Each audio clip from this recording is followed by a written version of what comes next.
वंशागति। आनुवांशिकी वंशागति क्या होती है? जो अपने अंदर जो लक्षण होते हैं, लक्षण में हम क्या क्या ले सकते हैं, जैसे बालों का कलर हो गया, आँखों का कलर हो गया, स्किन का कलर हो गया, ये सारे कैरेक्टर होते हैं वो अपने माता पिता से, जो हमारे मम्मी पापा होते हैं या जो हमारे पेरेंट होते हैं, उनसे नेक्स्ट जनरेशन में चले जाते हैं। यानी वो सारे के सारे कहाँ चले जाते हैं? अपने बच्चों के अंदर। तो इसको क्या बोलते हैं? आनुवांशिकी वंशागति। अब ये बताओ कि जो लक्षण है ये बच्चों के अंदर कैसे जाते हैं, किसके द्वारा जाते हैं? ये जीन या फिर क्रोमोजोम पर जो जीन होते हैं, क्रोमोजोम किसको बोलते हैं अपन? गुणसूत्र को बोलते हैं। गुणसूत्र किसका बना हुआ होता है? गुणसूत्र है वो डीएनए का बना हुआ होता है। और जो डीएनए है वो माता पिता और बच्चों का सेम रहता है। बाकी अदर फैमिली में बच्चों का जो डीएनए है वो नहीं मिलता। सभी 99% लोगों का जो डीएनए होता है वो सेम होता है। यानी वर्ल्ड में जितने भी लोग हैं उनका 99% जो डीएनए है वो सेम है। 1% डीएनए है वो चेंज होता है, वो हमारे माता पिता में मिलता है। हमारा जो डीएनए होता है वो सिर्फ हमारे माता पिता में मिलता है, क्योंकि जो कैरेक्टर होते हैं वो माता पिता से किस में जा रहे हैं? बच्चों में। और इसको क्या बोला जाता है? आनुवांशिकी वंशागति। आनुवांशिकी वंशागति के बारे में सबसे पहले किसने बताया था? ग्रेगर जॉन मेंडल ने। ग्रेगर जॉन मेंडल ने। और उन्होंने जो अपने एक्सपेरिमेंट हैं वो किस पे किए थे? जो अपने प्रयोग हैं वो किस पे किए थे? उन्होंने अपने प्रयोग मटर के प्लांट पर किए थे, मटर के पौधे पर किए थे। अब पी प्लांट पे किए थे। अब कई बार ये भी पूछ लेता है कि मटर का है जो वानस्पतिक नाम क्या होता है? तो मटर का वानस्पतिक नाम होता है पाइसम सटाइवम।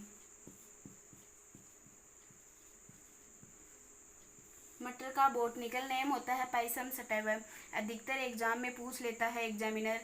अब मटर के ऊपर क्या क्या एक्सपेरिमेंट किए थे? मटर के प्लांट से मेंडल ने 7 युग्म विकल्पी लिए थे।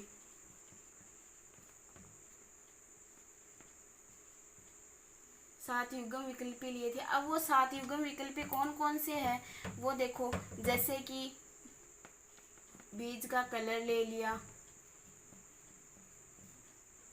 फली का कलर ले लिया, फली का रंग ले लिया, फली का आकार ले लिया, पादप की लंबाई ले ली। इसी प्रकार से मेंडल ने 7 युग्म विकल्पी लिए थे। हर एक युग्म विकल्पी के 2 जीन होते हैं। जैसे अपन ने पादप की लंबाई वाला लिया है, यदि हमने ये एग्जाम्पल लिया है तो इसको अपन किससे शो करते हैं?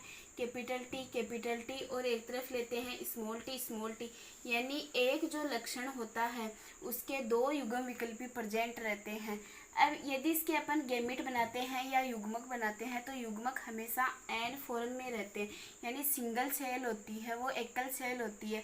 तो एक ही लेंगे अपन, इधर कैपिटल टी और इधर स्मॉल टी भी अपन एक ही लेते हैं। फिर इनका क्रॉस कराते हैं तो क्या बन जाता है?